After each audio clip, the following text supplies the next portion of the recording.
Welcome back, Johnny here, and in today's video I'm going to show you what's inside my $1,200 Robinhood account. So let's get started. So guys, it's really awesome. I've been able to keep growing this account continuously. I made another $2.50 on Friday, bringing my account up to $1,235.03.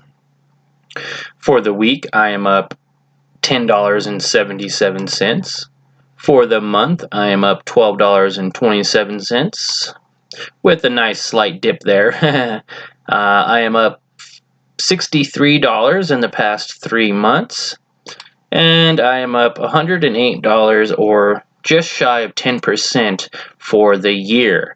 I do like showing this at the beginning because it does show that what I'm doing here and what I'm trying to show you guys is that it does work. The system I use and what I have set up and put in place does work. And as you can see, all in all, I have a total of $450 in unrealized gains as well as profits from dividend payouts, which were reinvested to buy more stocks. As you can see, I'm up 57% in all total since August 11th, 2017. That's when I started this YouTube channel, and basically this whole series is what started me to document this on YouTube. So I have my very first video I've ever created. It's like 2 minutes long, showing my first 4 or 5 actually showing my 6 free shares I got in the week of August 11th. Showing you how I got started. It's pretty crazy thinking that it was August 11th, 2017 was 2 years ago almost. I mean, we're already going to be in May, so another few months and we'll be 2 years into the Robinhood app. And actually, I've grown this account to $1,000 twice. I took money out the first time once I hit to $1,000 and reinvested into some other investment opportunities, and I can get into that later. But for now, let's stick with this video. I am up. So as you can see, been showing some pretty good. So as you can see, I've been showing some pretty good growth overall in my account. Even in the last 3 months, I've been able to gain 5.44%. Now, because of that, I have quite a bit of companies here in my portfolio. I have ZNGA, GLAD, CHY, GAIN, WSR, BRT, APLE, NRZ, UMPQ, LADR, AGNC.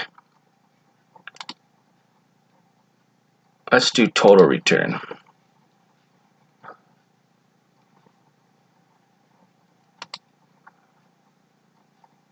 Let's go to account here.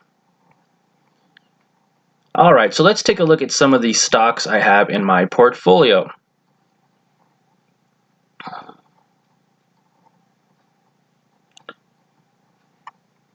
Now, total return so far, and my highest equity stock currently is going to be PepsiCo. Ticker symbol PEP. I actually have a total return of $9.77 right now. And as you can see, it shows the average cost here and the equity here, shares, and the price currently. So I'm just going to go down the list real quick. General Mills, Gladstone Investments, Coca-Cola, and Zynga. Those are all over $5 in total profits right now. And that is unrealized gains. Unrealized gains simply means if I sold it. Unrealized gains means that is something I... So unrealized gains is what you're seeing right now on the screen. It's a hypothetical amount of money that you have earned if you were to sell at this point in time. if I were to sell this PepsiCo at 126.12 and my average cost was 116.35, my unrealized gain as of right now is the $9.77. If I sold the company right now as we're doing this video, it would then become realized gains. Realized gains is only possible when you exit out of a position. Realized gains or realized losses are only if you sell the stock. So unrealized gains is if you are still in the position, whether you have profits or losses, and realized gains is when you actually sell for that profit or loss. So I hope that helped. I had a subscriber ask me about unrealized gains, so I hope that helped you understand a little better. Okay, so PepsiCo, General Mills, Gladstone Investments, Coca-Cola, Zynga, and Hartford Financial are all right now unrealized gain of over $5 in profit, which is pretty amazing. Then we have Realty Income, ticker symbol O. I'm up 486. Abbott or ABT, Starwood Property Trust, Main Street Capital, and Gladstone Capital, all above about $2 profit. Stored Capital, New Residential Investments, LTC Property, and Ladder Capital are just above and over $1 in profit. Apple Hospitality REIT, Apple Commercial Real Estate, Whitestone REIT, Calamos Convertible High Yield, BRT Apartments, and AGNC Investments will end all of my profitable stocks I have. The last one being only profitable by a few cents. And then we get into Brookfield Infrastructure, AbbVie, Stag Industrial, are all under the 50-cent loss mark on unrealized losses. Not bad. Still good companies. They pay dividends, and they're just going to be going up. The longer I hold them, the more realized gains I shall receive. Umpqua, Intel are two that are slightly down around $1 mark. And then Pfizer and Iron Mountain are actually down quite a bit, $5.50 on 2 shares of Pfizer and down $6.75 on 2 shares of Iron Mountain. Now with these companies, I don't mind adding more to these positions. Now would probably be a good time to do that. I can get in for a lower average cost than what I got it for, here by $3 and here by about $3 as well. Add more shares to this and my average cost would go down, and when they go up I'll have a better profit when it does go up. Now I do like holding on to Pfizer and Iron Mountain. They are good companies to get involved with. I'd highly recommend any of the companies in my portfolio right now. I have $3.06 in buying power. I like to keep my buying power low. Now, sometimes people will actually make fun of the fact that I only have a few dollars for buying power and say, ha ha, you only have $3. But the thing is I don't get as much, whatever Robinhood does, they take a small piece out of whatever money is not used in your account. So if I have small amounts of money, they take a tiny amount of the fee or whatever they do when they hold the money. If I had $1,000 lying around, what's the point in even having it in the investment account? The $1,000 should be in stocks and holding in positions, not just floating around for cash. Now that's why I like to keep that very low at $3. I mean, I think I got it up to 10 on the last video from dividends, and then once I get to like a $10 or $20 mark, I'll just buy more dividends. You know, it's pretty cool.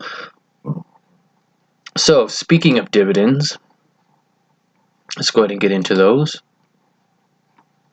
because I do got quite a bit now for April. We'll start with April. I did a video about a week ago showing all my buy, sells, and dividends for March and April, but I just hit this $1,200 benchmark, so I thought I'd do this video to kind of update everybody as well.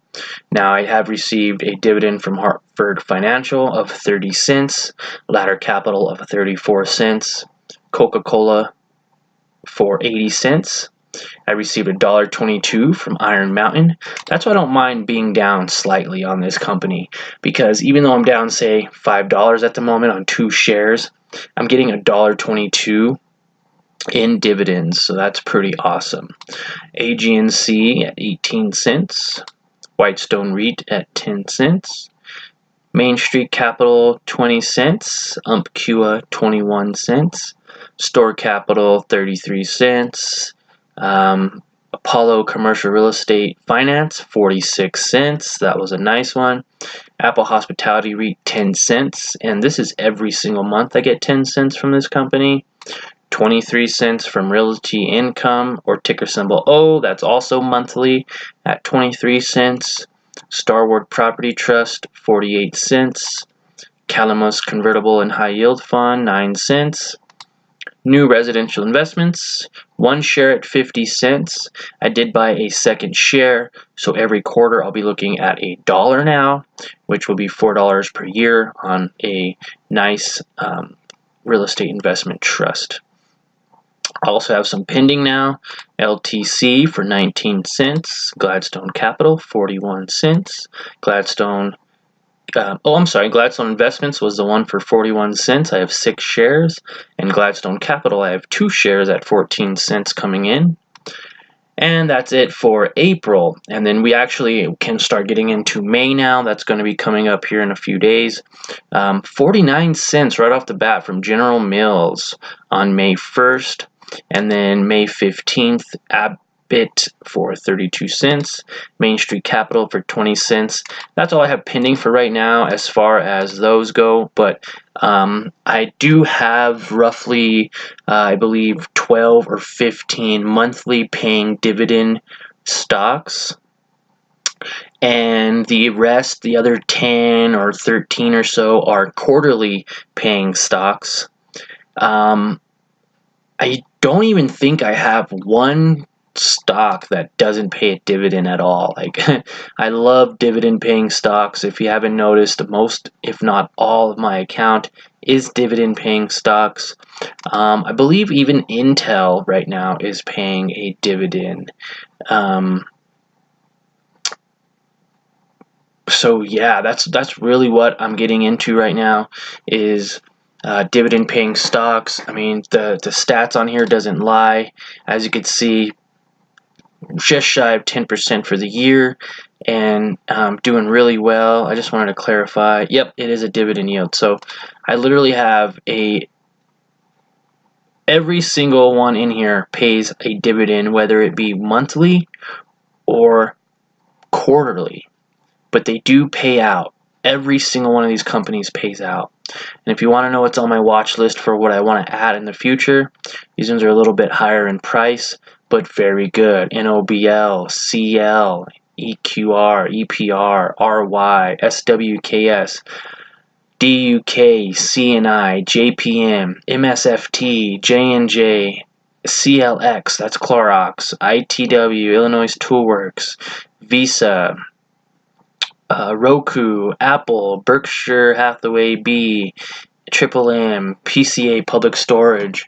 So I have quite a few in here that, you know, we can, that I want to add to the portfolio. And if I did add one of these shares to this portfolio, I believe it adds like another $1,500 or $1,000, maybe I think it was like $1,500 or $2,000 or so into this account. So I'd actually bring it up to around $3,000 with almost a 10% a year yield, with dividends and appreciation. That put me right around like $300 and something a year. that's not too bad. Right now though, if all you guys are wondering, what am I getting in dividends so far? So projections are a little bit off. What did I get last year? It's saying 10%, got 108. You divide that by 12 and you get $9 a month in dividends. Now this year actually I believe I'll be up more around $12, $11, $12 because the account is a little bit higher, and I will be receiving more dividends because I have more shares of companies than I did last year. So stay tuned for more of those videos, more updates on this, and I'm actually only $65 away from a $1,300 benchmark. That'll be the highest, and today right now is the highest the account has ever been. Now as you can see, I've had a small amount of slight pullbacks, but nothing extreme compared to some other people's accounts. I mean, I've seen an account go like up to here and then down to here and then up to here and then down to here. So at least it has a nice steady growth pattern. You know, March 1st was weird this year. I had a nice dip all the way down to the 9th. The markets were down to the 8th, and then what happened?